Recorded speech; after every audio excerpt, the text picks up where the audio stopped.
A very good afternoon, much thanks for joining us here on the program.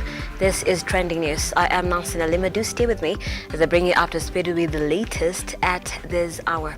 Let's begin. President William RUTO has directed the Ministry of Interior and National Administration to move with speed and restore normalcy in Sondu border.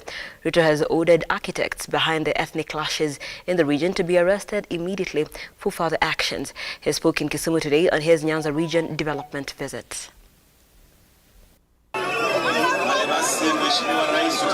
Maneno ya Sondu ndio hiyo mimi nataka kusema mwisho.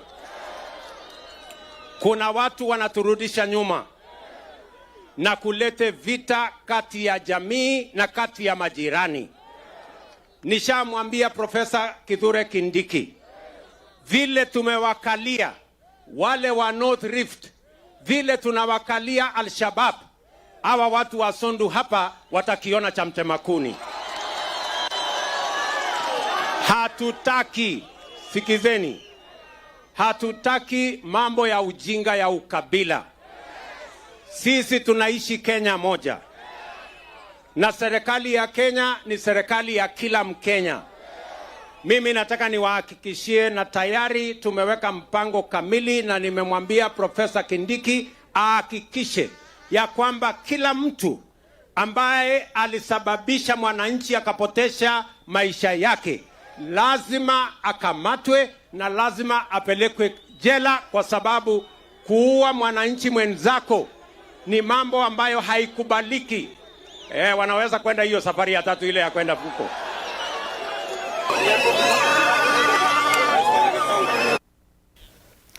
Members of the bipartisan committee are reconvening at the Bomas of Kenya to define their agenda as they seek to settle on the formula of addressing outstanding issues. The committee, which kicked off proceedings after it signed its framework agreement on August 30th, giving it 60 days to hold talks and submit a report to Parliament, is deliberating issues that the opposition has with the government.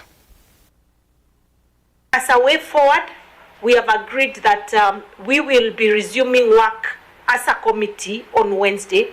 But in the meantime, there's work for the technical committee to do, and we'll be looking at all the 5 issues as we agreed at the beginning of our talks, and we will be able now to begin consensus building on the 5 issues starting on Wednesday, and we will be working, long hours, probably into the weekends, until we are able to build consensus on those issues.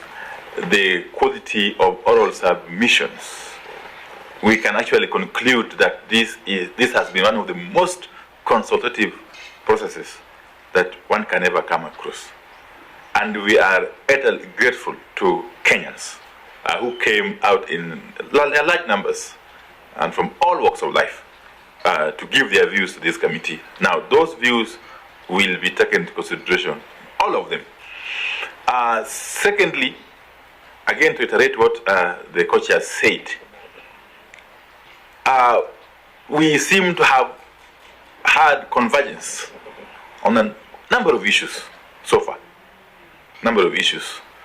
And therefore, as we resume next week, we shall basically be focusing on building consensus around those other outstanding issues. Residents of Gitaru in Kiambu County have scrambled for unrefined cooking oil after a truck ferrying the oil overturned on the busy Nakuru-Nairobi highway, causing a heavy traffic jam in the area, which forced the police to intervene to ensure that this slippery road is cleaned for safety and security. The accident, however, has not led to any deaths or serious injuries. The incident has occurred just a few days after another one was witnessed in the area. Residents have urged the government to speed up construction of the highway in order to stop the occurrence of the same.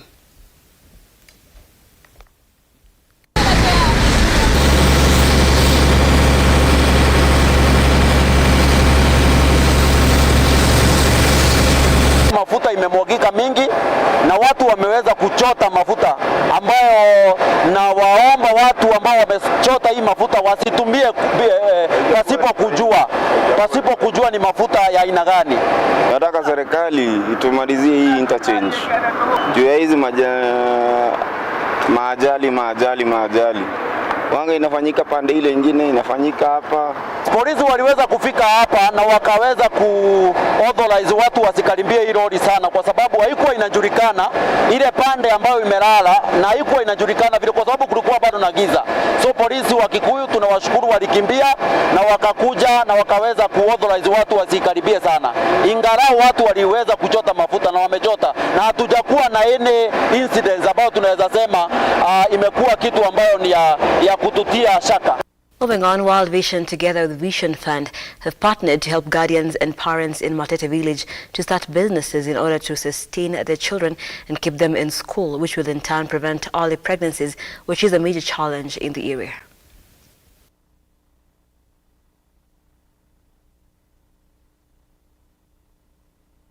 Kubwa. Mambo ya maji na usafi pia limekuwa jambo kubwa la inasumbua, lakini World Vision wameweza kutuletea matenki kwa mashule, wameweza kupatia miradi ya maji kwa hospitali, including hapa Vuika mahali tuko siku ya leo. Kwa hivyo kuna wale ambao tumeweza kushirikiana na Balibayo, tumewasaidia kurudi colleges ili waendeleze masomo yao. Kwa hivyo ni changamoto, lakini kadri ya uwezo wetu huwa tunajikakamua, tunasaidia wale wanaonyesha nia ya kusoma na wanatoka katika hali ya mazingira maovu. Katika mji wetu wa Matete tumeona ya kwamba watoto hawa wengi wao ni ukosefu wa mahitaji. Kuna mahitaji ambao wanakosa na wanajikuta ya kwamba wanapatikana huko. Na wengine ambao wanaenda katika shule za day school, watoto wanatembea barabarani, unawapata ya kwamba wengine wamekosa hata malipo ya kulipa shuleni. Wakifika shule wanarudishwa nyumbani. Na wakati wanarudishwa nyumbani unapata ya kwamba wameingia katika mambo yasiyofaa.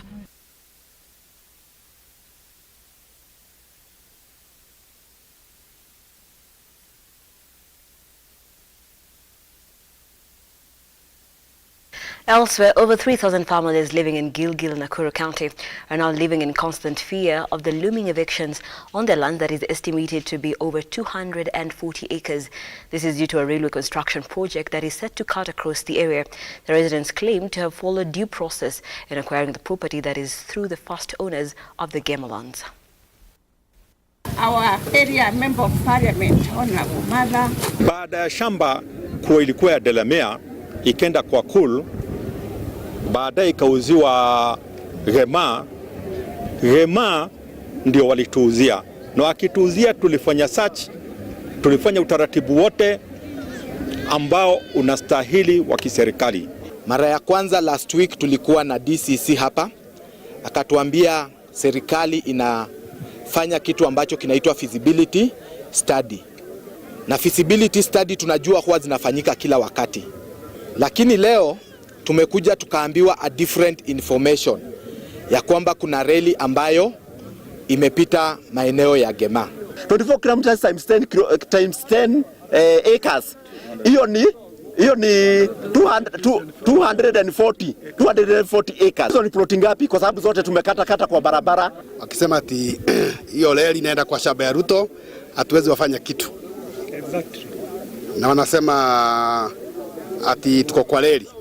Najiuliza, kama mimi niko na eka mzima, nikanunua map of Kenya na nikafanya kila kitu, DC aka sign consent, title nika subdivision na nikapea watu wa matitle, alafu mtu wa reli anakuja kututisha.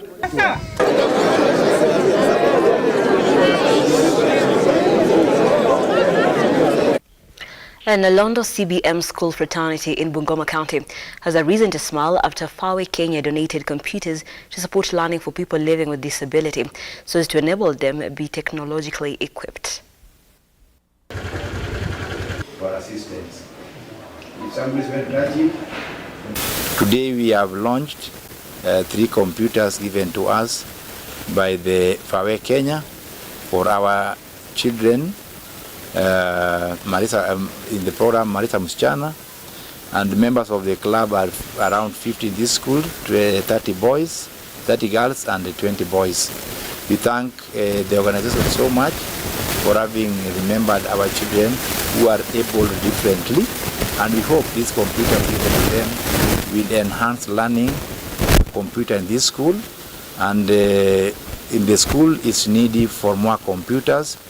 We so far We have 3 functional ones which have been given to the students to improve their IT skills. And as you know very well, our education system now is we are going IT. We have gone IT, and we hope more donors and stakeholders come in to assist our school with IT implements and tools, so that we can improve IT development and teaching and learning in our school. The number of the students we have in this school, if you can have more of these facilities given to them, will enhance their learning, and once they leave this school, their capacities have been developed well. Once more, we thank the Kenya through our team leader, who has worked very hard. Madam has worked very hard to ensure that we have this. And in Bungoma, we have 20 centers that will benefit from the same. And as we talk now, the same thing is being done nationwide.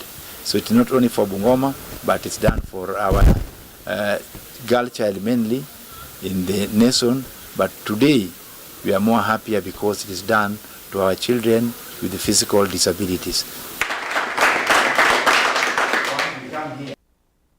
And in sports, AFC Leopards will host FKF Premier League defending champions Gor Mahia in the 94th edition of the Mashemeji Derby tomorrow at Kasarani Stadium. The match will be the first leg of the 2 sides this season, and both coaches promise a tough battle as they lock horns in the anticipated match. The last time the 2 sides faced each other, AFC Leopards won 2-1. The game will be aired on the FKF Premier League official broadcaster Azam TV.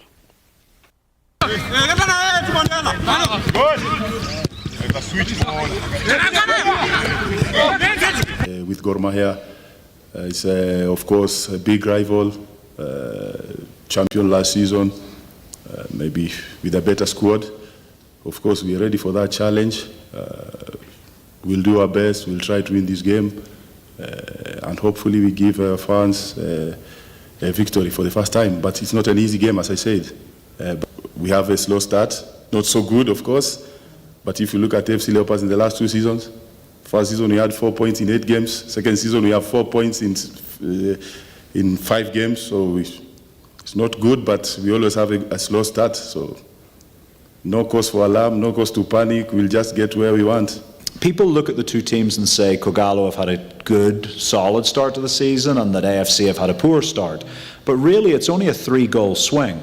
If AFC had either scored or conceded 3 more goals, they would be on the same points as us, because 4 draws are very easily turned into wins, their loss is very easily turned into a draw. So actually the gap isn't so big as the league table would suggest at the moment. So we know that if we let them in, if we provide opportunities for AFC tomorrow, that they can punish us. But we also know that if we play at our best, we've got a great group of players this season, and if we play to the levels we know we're capable of, that 9 times out of 10 we come away victorious.